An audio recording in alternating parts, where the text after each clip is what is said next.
E ciao a tutti ragazzi, sono Pietro e bentornati in questo nuovo video. Quest'oggi montiamo le luci di posizione a LED sulla BMW Serie 3 F30 F31. Questo modello in particolare non dà errore sul cruscotto, quindi potrete montarle direttamente senza problemi. Per prima cosa andiamo a togliere il tappo, che è questo qui, svitandolo semplicemente e poi andandolo a togliere in questo modo. Il connettore è questo qui, posto nella parte alta. Andiamo a svitarlo in senso antiorario e a toglierlo. Ed ecco qui la nostra lampada alogena. Per togliere la lampada alogena la schiacciamo verso l'interno e la giriamo. Ok?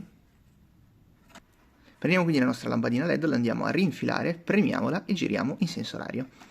Una volta fatto ciò andiamo semplicemente a reinfilarla all'interno del suo spazio e la riavvediamo in posizione.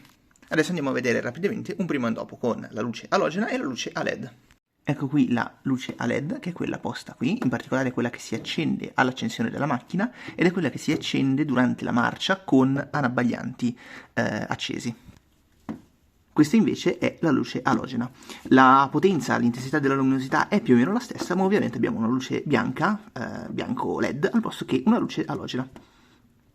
Andiamo anche a vedere, sebbene inutile, la proiezione sul muro di entrambe le luci. Benissimo, anche questo video si conclude qui, io vi ricordo di lasciare like se il video vi è piaciuto, di iscrivervi al canale, di commentare se avete bisogno e noi ci vediamo alla prossima. Ciao!